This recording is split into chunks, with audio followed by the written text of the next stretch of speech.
beginning, when Sadako Samara first kills this girl, you don't see Samara, but you do get the regular, American horror film kind of feel. You have the weird things happening, like there's inexplicable water on the floor, the fridge opens on its own, there's a whole scene dedicated to her trying to turn off the TV and then turning it on again, and so on and so forth, where it's a little bit more subtle in the Japanese version. Another difference I think is important is the character development versus mood. The Japanese films focus way more on the mood of a film instead of the character development. But in Hollywood's tradition, we want set characters who we understand, who we feel like we can relate to, and who we know their past and everything like that.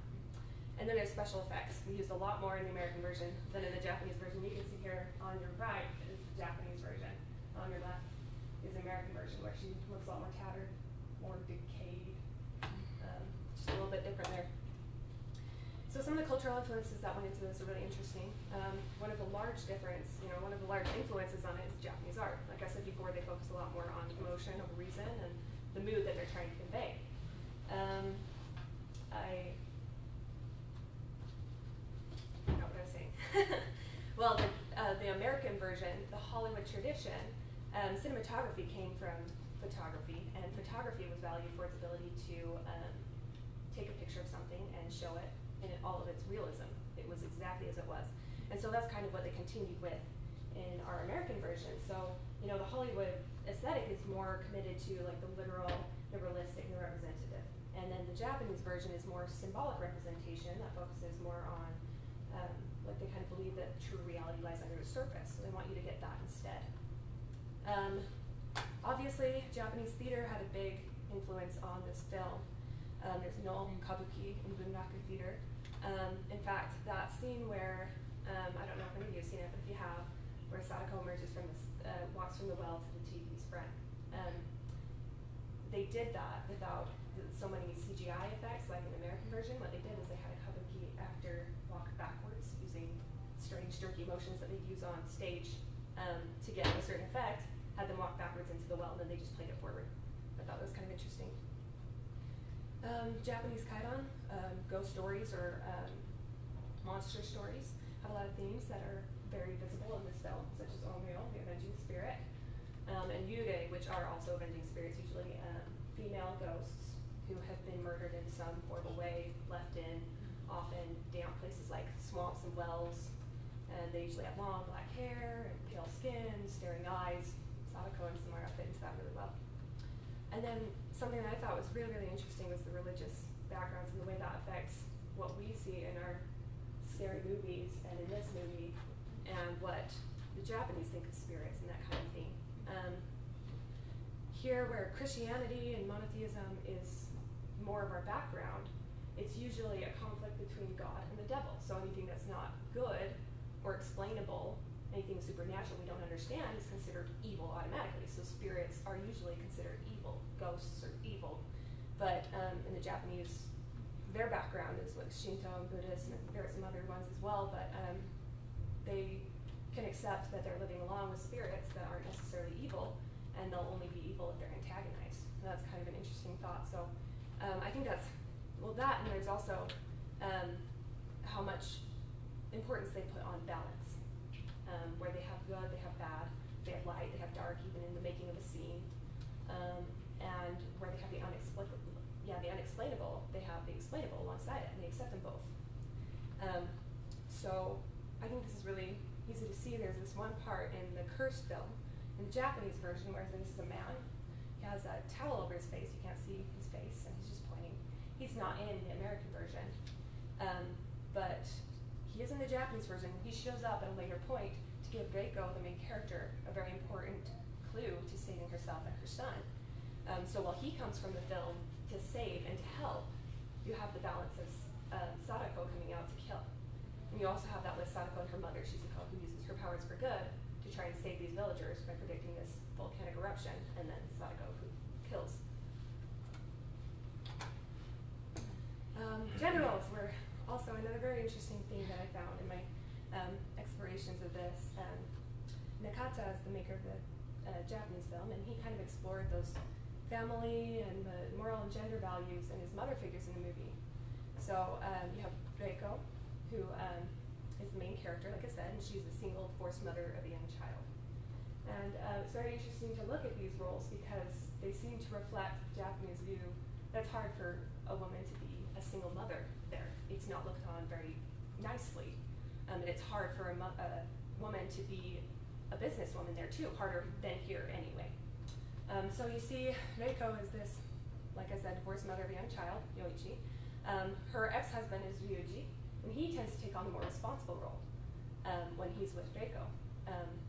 They kind of imply that Reiko has somewhat left her child alone too often. Some themes of abandonment show up when, trying to think of, let's see. He calls her at one point, her child calls her at one point, asks for help with something, and she says, oh, well, can you do it on your own? Like, you know, she's really excited about the progress she's making and trying to figure out this film. And later her husband's like, well, you should spend time with him. You know, you're going to die soon if you don't fix his curse, so you should spend time with him. So he takes on that role of, you should do this, you should spend time with him. And then it also implies that she's been leaving him alone, along with another time when he asks her how Yoichi's doing. And she says, oh, he's used to being on his own, don't worry. So it kind of implies that she's been leaving him alone. And then there's also Shizuko, who pretty much abandons Sadako by committing suicide. And Sadako, who is shown as a victim of male oppression and her mother's neglect. So I think some of the interpretations, obviously there are a lot more than I've got here. I just wanted to talk about a few of them. The Japanese must face their past. Obviously there are some changes that happen, especially after World War II, with gender roles and family roles changing. So they've got to deal with those. And then there's also Hollywood really likes their very logical storylines. They like to close things at the end. You know, they like to defeat the ghost and have a happy ending. That's our tradition. Well, that doesn't happen so much in the Japanese films. But despite that, they have a growing acceptance of ambiguity and unresolved questions in their films, especially like accepting this kind of a film from Japan and leaving the end open. And I think I had in my research someone saying that that could maybe show a lack of confidence of the Americans and the Americans' ability to solve certain problems. And then there's technology and isolation, and I think this is a huge thing as well. Sadako comes through technology to kill. You know, she calls on the phone, or something calls on the phone, you know, and you have 7 days left to live or whatever. And it kind of reflects that fear that technology is isolating us from other people, or it's killing us, or it's having a negative effect. And then the fact that the killing film, the only way to escape it is to give it to someone else to see, kind of infers that there's no way to escape the fact that this is changing the way we live. Technology is changing the way we live. But then, you know, there is a way to deal with it. We just have to figure it out. And then there's one more thing I thought was interesting about the same fact that this film has to be passed on in order to escape dying.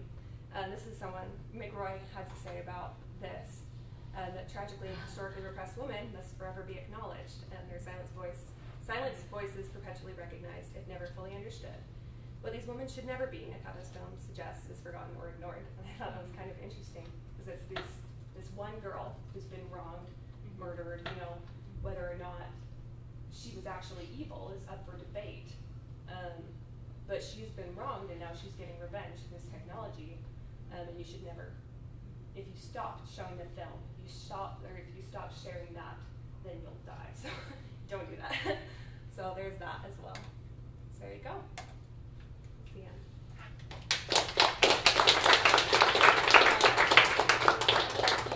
Comment that Ms. Moser has to leave early because she has another work commitment.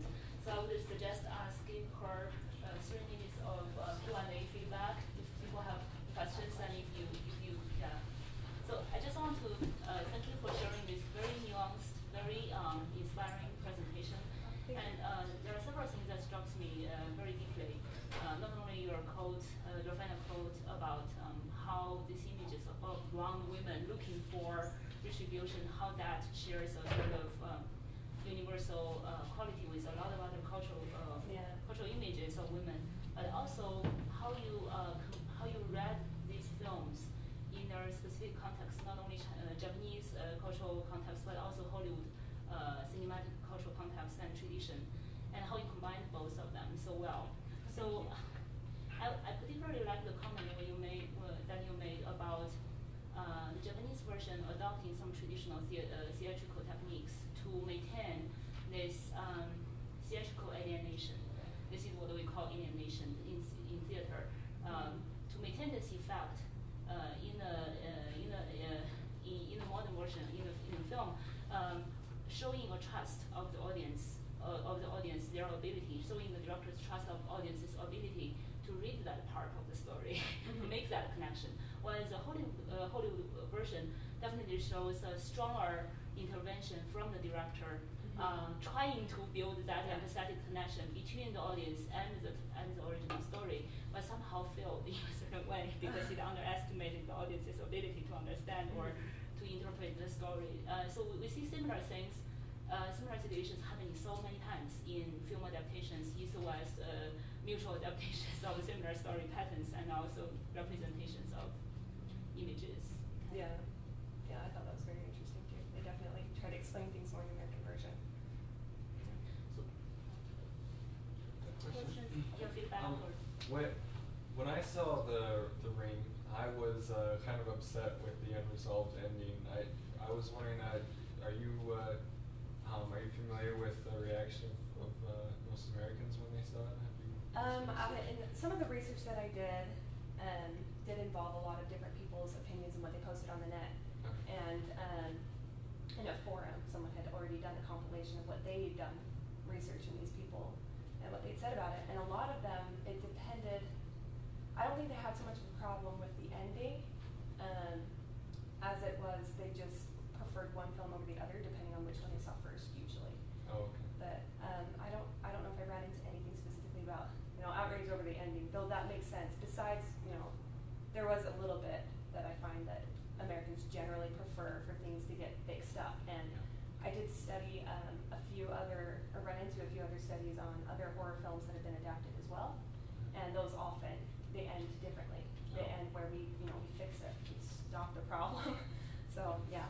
Well, in the Ring, it almost seems like it's resolved, and then it's like, oh, just kidding, this part wasn't resolved. Does the same thing happen in the Japanese version? Are you talking about the part where Yuji or shoot, I just forgot his American name. The ex-husband dies, and you expect it to be done, and then he dies. Yeah, that happens in the Japanese version as well.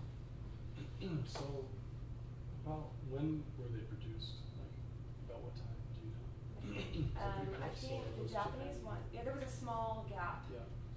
The Japanese one was made in 1998, I think. I should have written this down because I don't remember the exact dates. But the Japanese was before? Yeah, it was a few years before, but not too long. Does this story originate from Japan? The story of yes, it does. In fact, it was based off of a book. Okay. So, and there was another thing I kind of skipped over with gender roles. It was interesting that Nakata chose a single divorced woman of a little child for the main character because the main character in the book was actually a married man, and she didn't exist. So that was kind of interesting. So you studied Japanese? Yeah. That's my mind. And simple question: which one do you prefer? I don't know. I think I'm kind of American in a way that I would say that the American version scares me more because the kind of images that it does, they have a lot more gory or more disturbing images. Like even in just the cursed videotape, the Japanese version is shorter, and the American version is about a minute longer. That cursed videotape. And in the cursed videotape, in the American version, they have like someone piercing your finger on a nail. Like, it's really gross and like dismembered fingers, like really gross kind of images that are in the Japanese version. But that creeps me out because that kind of thing sticks with me. But at the same time,